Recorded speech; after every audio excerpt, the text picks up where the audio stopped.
Hey guys, here today to talk to you about the rest of the seasonal patch. Yesterday I did a video covering what were, in my opinion, the biggest parts of it, that being Corteria gliding and the Shatterer fight, but there was, of course, a lot of other components going into this patch, such as general balance tweaks and changes for World vs. World, the removal of a couple of amulets in PvP, like Celestial, which is actually pretty huge in my opinion, and a lot of balance changes. But even on the PvE side of things, there are also still more things for us to talk about, namely the existence of the Dragon Festival. So yeah, Winter's Day ends, and immediately following its heel is the Dragon Festival. If you guys are unfamiliar with this, if maybe this is the first you've been playing the game, or you were inactive during the previous iteration of this, it's kind of the Tyrian way of celebrating the Lunar New Year, right? Like Winter's Day is regular New Year, and then this is kind of a Canthan-themed festival. Back in Guild Wars 1, it was celebrated widely and on a big scale, but of course there aren't too many Canthans on mainland Tyria at the moment up north, and so we get like this crappy little small area of Divinity's Reach, which is decorated, but very little else. So don't get me wrong, the scope of this festival is definitely a lot smaller than something like Halloween or Winter's Day, but there is new stuff to do, and particularly the main thing I would say your incentive of playing this is it's great for actually boosting your magic find. About a week ago I did a video on what it's like to get max magic find, exactly where it's worthwhile, and my main way of getting there was through trick-or-treat bags and Halloween, which now basically isn't available. So do look into the festival for that purposes, and I'll talk to you guys a little bit about what's going on. Mainly, it's to do with fireworks, and it's to do with the new arena they've got. And let me explain that. So, first of all, there's a vendor at the Crown Pavilion you can speak to once per day and make a limited number of purchases from to buy these lucky envelopes, right? And as you open envelopes, who knows what you may get from them. They cost a gold each to buy, so you can, for example, in the footage here, I bought 16 for today. They cost a gold to buy, so it can seem like a hefty price, but what you usually get dropping out of them is really decent foods and trash junk items that can very quickly get you your money back. It's exactly the same principle as last year, where the same system existed, and some days I actually made a really heavy profit on it. So it's just kind of a fun thing you can do. You're gonna end up with the same amount of gold as you roughly had before, except a ton more magic find and a bunch of interesting buffs. So last year we had a lot of ram-styled things. That was the Celestial New Year that we had there.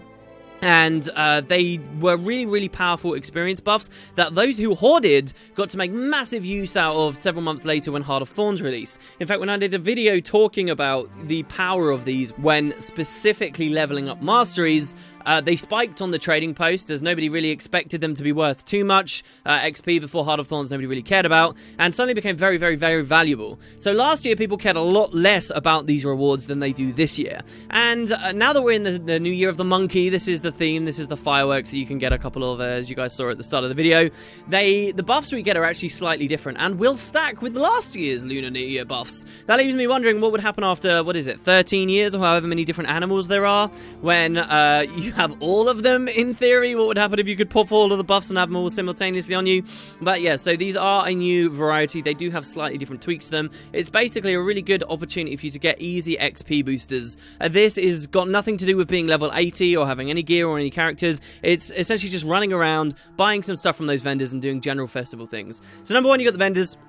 Number two, there are fireworks. Fireworks can drop out of these an awful lot. These are actually what apply those buffs on you. But also similar to how in Winter's Day where you could build snowmen out of piles of snow, there's a similar feature here where if you can find the fireworks hanging around the place and press F on them, you can get an achievement for that as well. And your rewards are primarily the XP boosters, the AP, perhaps if you get lucky some gold, a new monkey-themed backpack or two. I believe there might be a rare and an exotic version.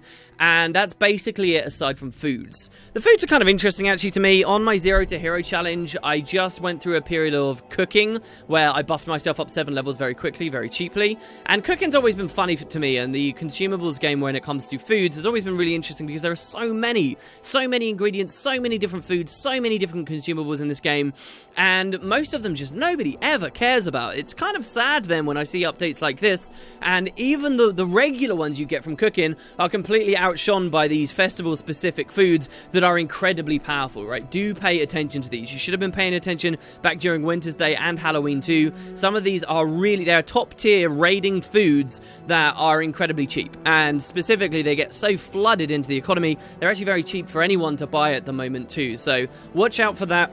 It does undermine cooking, I guess, a little, and I wonder whether Arenanet are ever going to address that, but that's your reward incentive. The main thing that you actually have to play and do, therefore, aside from, you know, speaking to a vendor and pressing F on some fireworks, is the minigame, the Dragon Arena.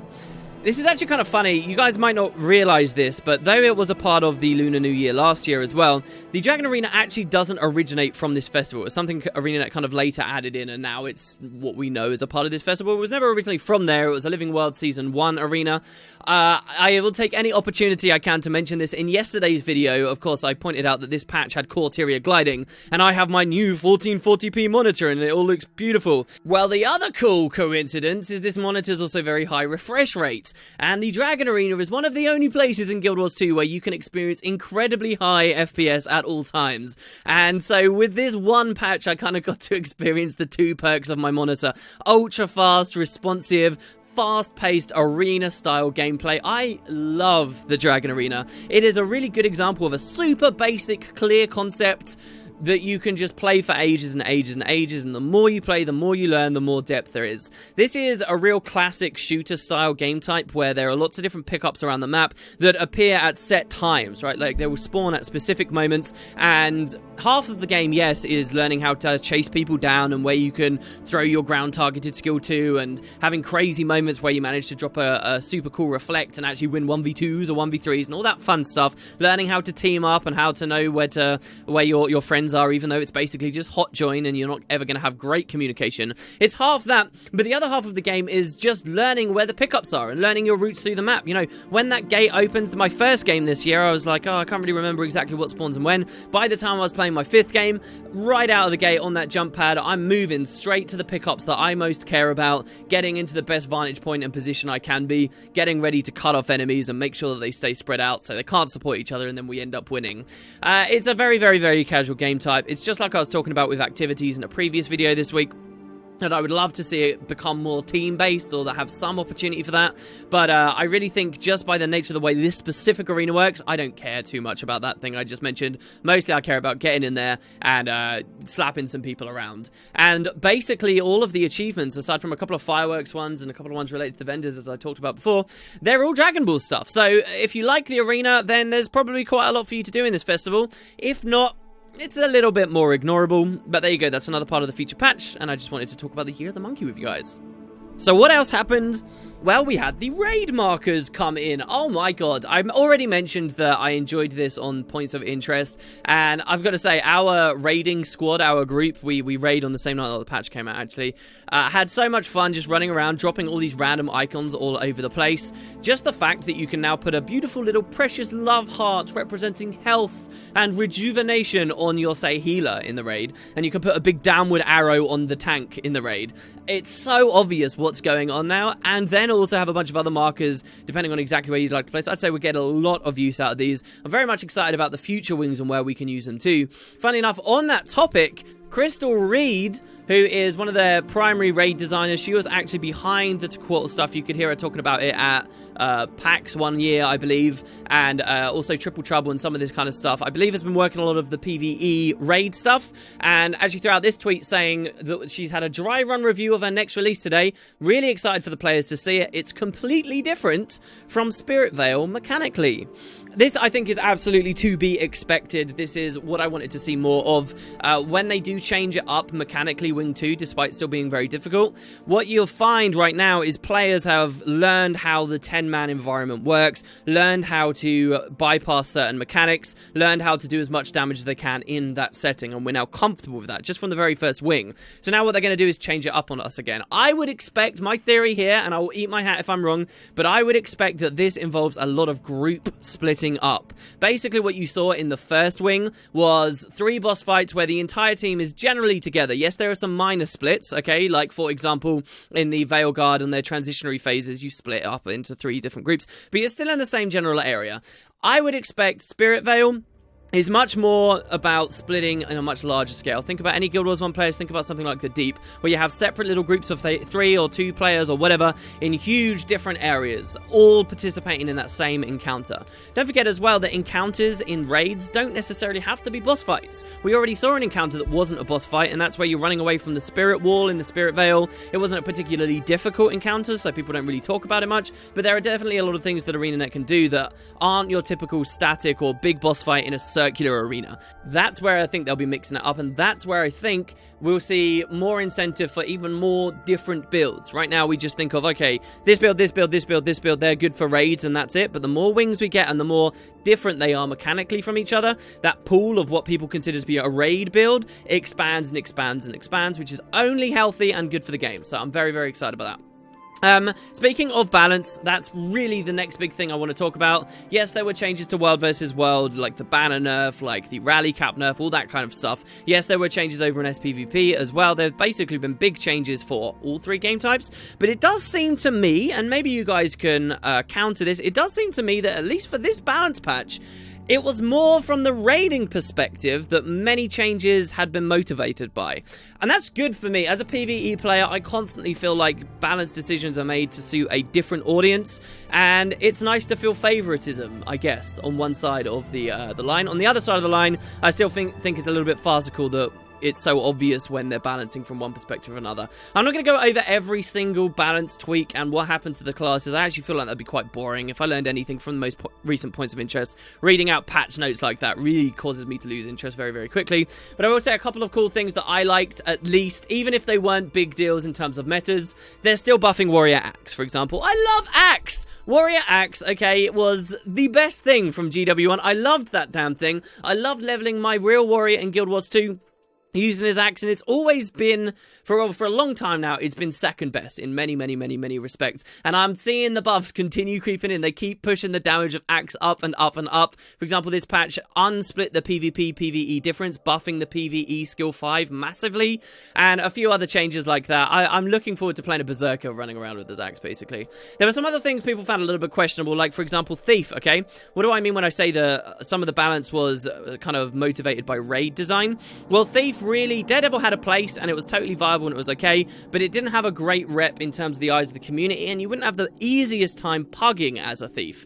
Well, now Daredevil loads of staff damage has been massively buffed, and before the patch we saw Revs were able to poop out tons of boons while just auto-attacking loads, and they'd get massive damage from that, and it really wasn't particularly fair with all the group utility they offered too. So they've nerfed the Rev down as like the crazy high damage selfish auto attacker because he's got all these boons, and then they've buffed the Thief up, and now the Thief's kind of in that role that the Revs were before, but the Revs still have a place because they still, guess what, poop out a ton of boons. So it's a nice little balance they did there, but really that seems more raid specific than some of the other game types. I actually think that balancing with PvP, specifically through the amulets, the removal of amulets, the addition of amulets, the tweaking of amulets, is a really good way for Arenanet to bypass this weird knock-on effect where they want to make a change specifically for World vs. World, but say it has odd issues in SPVP too.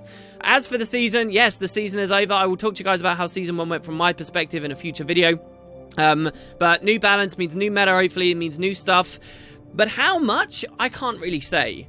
I think I also, similar to how in yesterday's video, I was expecting a little bit more from the Shatterer fight. I'm happy with it. I think it was well done. I think it's healthy for the game. But I was hoping for a little bit more. I think the same actually occurred for the balance patch for me too.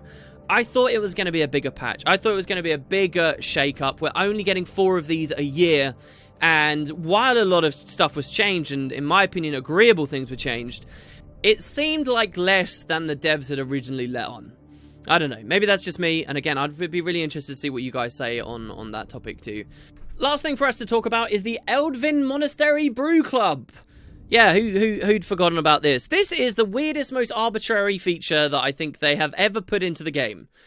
So they did talk about this before the patch. You guys can see the footage in the background right now. Now, when you go to Elven Monastery, there's a new NPC there who you can speak to, and for the price of, I believe it was 10 gold, you can become a member of this prestigious ale tasting and brewing society, who over once per month, over the next 12 months, next time you go to a major city, they'll come, they'll find you, and they'll deliver via mail to you a new delicious beverage. And should you drink all 12 of these beverages, you can get some gear at the end of the year, or you can get some stuffs for yourself. It's basically a new basic collection that people will slowly work towards, and that's it, really. It's just a new collection that they've added to the game that your odd new player or existing player might eventually find buried in the UI somewhere, or while they're doing their Queensdale map completion might come across, and then they'll decide, hey, yeah, I guess I'll go for it. An update like this, I'm in two minds of. Alright, I'll give you guys both perspectives. Number one, what the hell are they doing? Why would you add such a random, silly thing like this? It's like something someone in upper management would say, "Oh, World of Warcraft has a brew club. We obviously need one too. It's very good in that game." But it's kind of more necessary in that game, or it was motivated to be in that game because it's actually a subscription fee game, and the idea is you want to keep your sub fee going every month so you can get the next brew. And that's all well and good, but none of that translates to Guild Wars 2. It seems like a really superfluous, weird feature to have spent time developing, right? That's the one perspective. The other perspective is, hey, maybe it's just a dev who enjoyed that feature over in WoW and has always kind of wanted it in Guild Wars 2, even if it really doesn't mean very much for the gameplay at all. It's just a fun little extra bit of flavor, and maybe it didn't take them that much to develop. See, on this side of the perspective, I actually kind of like the idea that the devs have freedom to just go back and dot in cool little features and small, essentially quests, right? And little things through the existing maps. I like that style of thing. I enjoyed that when we first got to experience it in Guild Wars 2's first year, the first Halloween update where they added a bunch of mini dungeons and so on. But eventually they abandoned the idea because players didn't know that stuff existed and it wasn't, I guess, marketed too well, or it just didn't resonate with the community too much. I like the idea that, yeah, sure, each seasonal patch just throw in something for fun. You know, if that's something you enjoyed and you want to put in, go for it. But I can't dedicate myself wholly to that positive opinion of the change, because at the same time it just seems so weird. Maybe we're just being too picky. Maybe it's too easy to pick at small things like this, and we should just be like, yeah, cool, it's a little update to the game, and we're glad that it's there. In any situation, I'm sure I'll be happily surprised when I randomly get a mail as I log into places and get that little bit of extra lore, that little bit of story about each one of the 12 brews. And even on today's one, the New Year one, it described that it's best drank under the stars on a mountain, which is exactly where I went to enjoy it. That's the Tyrion life. And there you go, guys. That's the seasonal patch for you. That's pretty much everything in a nutshell. Could have gone into a lot more detail about very specific things, but there is a link down below if you want to check it out, all the exact details. And also, funnily enough, on the forums, the devs do have a post up where you can give your exact feedback. So if you don't fancy just doing it in the comments section of this video, then you can feel free to have a look there as well. But I would like to know what you think. If you do have any opinions that are maybe big outliers from mine, let's see where maybe I need to be set straight. But otherwise, just under 2 months and a bit for the next seasonal patch, and we get to do this again, and hopefully that will bring a little bit of living world with it too, because as cool as the Shatter changes, as cool as the Elven Monastery Brew Club and the Dragon Festival are, I reckon we got maybe about 2 weeks of reasonable playtime out of this, and then hopefully not, but perhaps a bit more waiting coming up. Thanks guys, have a great evening, and I'll see you next time.